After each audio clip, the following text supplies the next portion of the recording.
بسم اللہ الرحمن الرحیم. جناب پروفیسر احسن اقبال صاحب، سیکرٹری جنرل پاکستان مسلم لیگ نون، حفیظ الرحمان صاحب، farmer chief minister Gilgit Baltistan, جناب میاں عبد المنان صاحب، فارمر MLA پاکستان مسلم لیگ نون، چیئرمین فاؤنڈر گروپ خالد اقبال ملک صاحب، فارمر پریزیڈنٹ اسلام آباد chamber of commerce and industry, respected executive members of Islamabad Chamber and respected business community, السلام علیکم. سب سے پہلے آج کا ہمارا مقصد جو ایونٹ ہے، ہم بڑے عرصے سے کوشش کر رہے تھے کہ احسن اقبال صاحب کو ہم اسلام آباد چیمبر انوائٹ کریں اور وہ یہاں پہ آ کے ہماری جو بزنس کمیونٹی ہے اس سے ایڈریس کریں اور اس کو یہ بتائیں کہ پاکستان کس طرح سے یہ جو ہمارا اکنامک کرائسس ہے اس سے باہر آ سکتا ہے. تو میں خاص طور پہ مقصود تابش صاحب، شیخ جمشید صاحب اور اختر عباسی صاحب کا شکریہ ادا کرتا ہوں کہ انہوں نے کوارڈینیشن کی اور احسن اقبال صاحب کو یہاں پہ مدعو کیا. اس کے ساتھ ساتھ میں چند گزارشات احسن اقبال صاحب کے سامنے رکھنا چاہتا ہوں. سر، ہم پروگرام 2010 کی بھی بات کی، ہم نے سنی، سی پیک کی بھی بات ہوئی، لیکن سر جب تک ہمارے ملک میں لانگ ٹرم بزنس پالیسیز نہیں بنے گی، میں سمجھتا ہوں تب تک ہمارا ملک ترقی نہیں کر سکتا. میرے خیال سے ہمیں 1 سال کا بجٹ نہیں بنانا چاہیے، ایٹ لیسٹ 5 یا 10 سال کا بجٹ بنانا چاہیے، کیونکہ جو انڈسٹری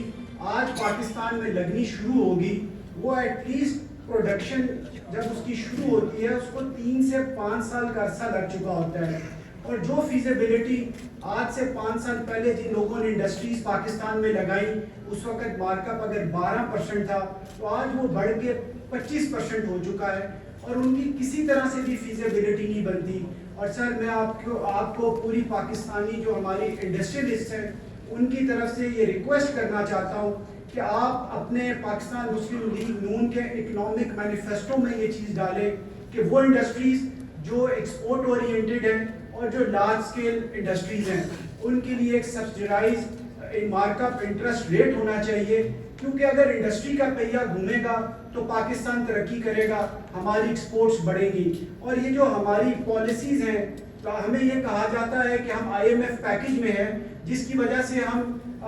ڈالر کو کنٹرول نہیں کر سکتے، ہم مارک اپ ریٹ کو کنٹرول نہیں کر سکتے. تو سر پھر تو میں یہ سمجھتا ہوں کہ آگے آنے والا جو ہمارا فیوچر ہے وہ اگر اسی طرح سے چلتا رہا تو یہاں پہ بزنسز کرنا بہت مشکل ہو جائے گا. تو سر اس کے ساتھ ساتھ میں یہ بھی کہنا چاہتا ہوں کہ سر پاکستان میں جو کاسٹ آف ڈوئنگ بزنس ہے، جو حالیہ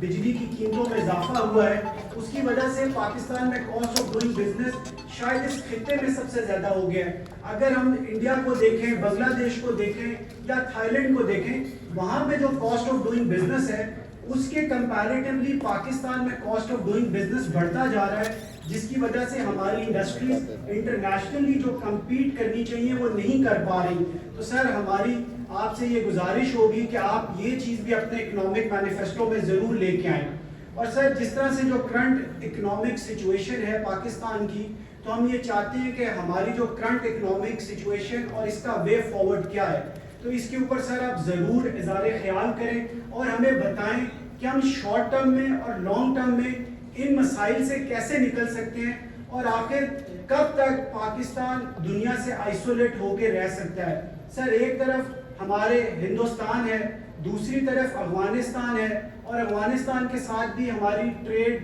کے جو حالات تھے، اور سر ایران کے ساتھ جو Iran Pakistan gas pipeline کا منصوبہ ہے وہ اتنے عرصے سے تعطل کا شکار ہے. اور اب ایران اس کے بعد چائنا، سر چائنا کے ساتھ ہمارا جو سی پیک کا منصوبہ ہے، ہم یہ سنتے تھے کہ سر وہ بڑی تیزی سے تکمیل کی طرف بڑھ رہا ہے، لیکن اب اگر ہم دیکھتے ہیں تو ہمیں یہ نظر آتا ہے کہ ML1 جو میں سمجھتا ہوں کہ بہت ضروری منصوبہ تھا سی پیک کے ایک منصوبوں میں سے، سر وہ سٹارٹ نہیں ہو سکا. اور اس طرح کے اور بہت سارے منصوبے ہیں. سر ہمیں چاہیے یہ کہ ہم چائنیز جو انڈسٹریز ہیں ان کو انکریج کریں کہ وہ پاکستان آئیں اور یہاں پہ اپنا انڈسٹریل سیٹ اپ لگائیں اور یہاں سے وہ چیزوں کو ایکسپورٹ کریں. ابھی ریسنٹلی کل ہمارے پاس ایک چائنیز ڈیلیگیشن آیا ہوا تھا جو کچھ سرجیکل پروڈکٹس مینوفیکچر کرتے ہیں، تو ان کی مجھے یہ بات سن کے بڑی خوشی ہوئی کہ وہ چیزیں وہ پاکستان میں مینوفیکچر کرنے جا رہے ہیں جو اس سے پہلے یہاں پہ نہیں ہوتی. تو سر اس کے ساتھ ساتھ میں یہ بھی چاہتا ہوں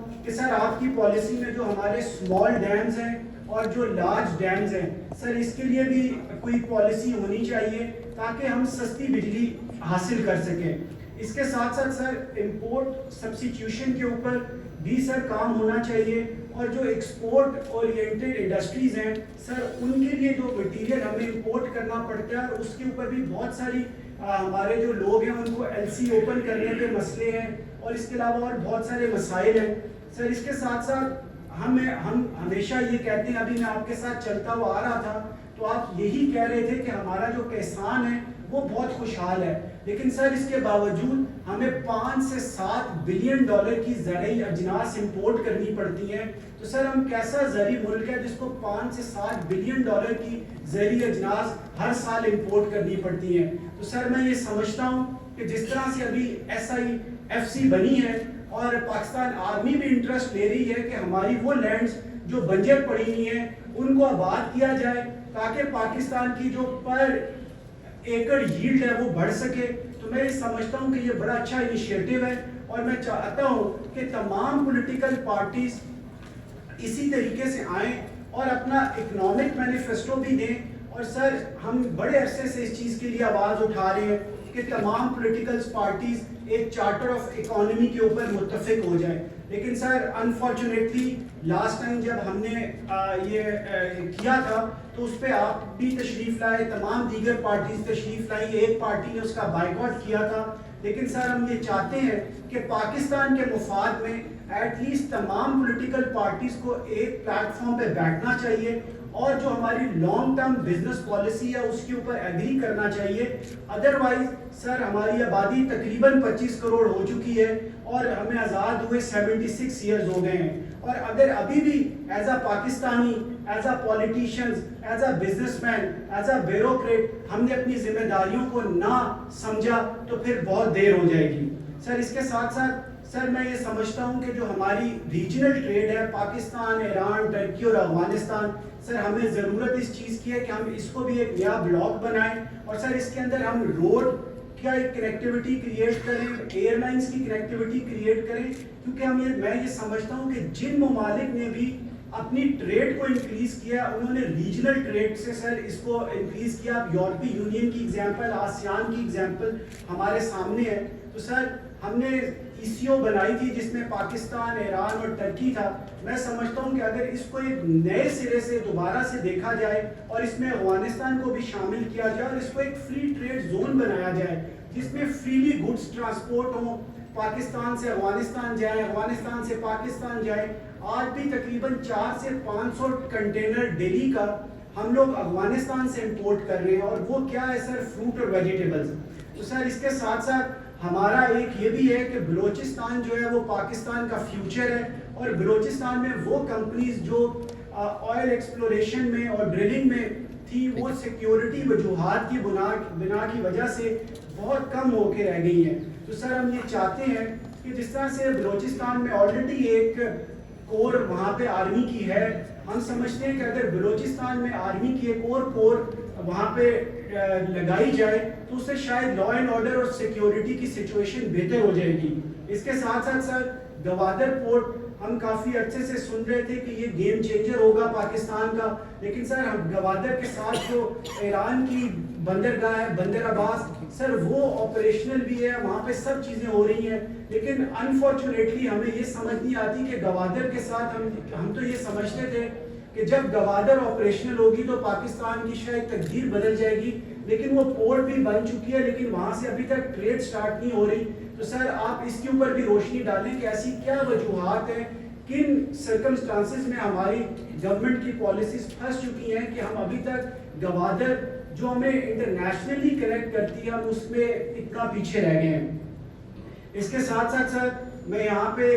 آپ سے ریکویسٹ کرنا چاہتا ہوں, یہ ہمارا آڈیٹوریم ہے, ہم چاہتے ہیں کہ جب میاں نواز شریف صاحب پاکستان واپس تشریف لائیں تو وہ یہاں پہ تشریف لائیں اور مس مریم نواز صاحبہ بھی یہاں پہ آئیں, اور جو بزنس کمیونٹی ہے اس کو پاکستان مسلم لیگ نون کا جو اکنامک مینیفیسٹو ہے اسے بزنس کمیونٹی کو آگاہ کریں. اور سر میں یہاں پہ یہ بھی کہنا چاہتا ہوں کہ لاسٹ جب پی ڈی ایم کی گورنمنٹ تھی تو پاکستان ہمیں یہ سننے کو آ رہا تھا شاید بینک کرپٹ ہو جائے گا, لیکن میں پی ڈی ایم کی گورنمنٹ کو یہ کریڈٹ ضرور دیتا ہوں کہ جس طرح میاں شہباز شریف صاحب نے آخری دنوں میں $3 بلین کی آئی ایم ایف کے ساتھ ڈیل کی اور پاکستان کے اوپر جس طرح کے بینک کرپٹ ہونے کے بادل تقریباً آئے ہوئے تھے تو وہ دور ہو گئے. تو میں یہ سمجھتا ہوں کہ آپ کی گورنمنٹ نے سر پچھلے جو 14 ماہ حکومت کی اس میں بہت سارے ایسے ٹف ڈیسیجنز لیے جس کی وجہ سے ہم آپ کو اپریشیٹ کرتے ہیں. لیکن سر ہمیں آپ کے ساتھ بھی کافی دفعہ میٹنگز ہوئی, ہماری ڈار صاحب کے ساتھ بھی میٹنگز ہوتی تھیں اور ہم یہ سنتے تھے کہ 2017 یا 18 میں پاکستان G20 میں شامل ہونے جا رہا تھا اور دنیا کی 22ویں یا 24ویں بڑی اکانومی بن گیا تھا. تو سر آخر ایسا کیا ہوا؟ سر جو بھی پالیسیز ہونی چاہیے وہ سسٹینیبل ہونی چاہیے, کسی گورنمنٹ کے آنے یا جانے سے اس کو فرق نہیں پڑنا چاہیے. تو سر آپ ایک ویژنری لیڈر ہیں, تو میں یہ چاہتا ہوں کہ آپ اپنی پارٹی میں ایسی پالیسیز بنائیں جو سسٹینیبل ہوں, چاہے حکومت میں کوئی بھی آئے کوئی بھی جائے تو اس سے یہ فرق نہیں پڑنا چاہیے. اور آخر میں انہی الفاظ کے ساتھ میں تمام جو مہمان آج یہاں پہ تشریف لائے ہیں آپ سب کا شکریہ ادا کرتا ہوں کہ آپ اپنے قیمتی وقت میں سے یہاں ٹائم نکال کے آئے.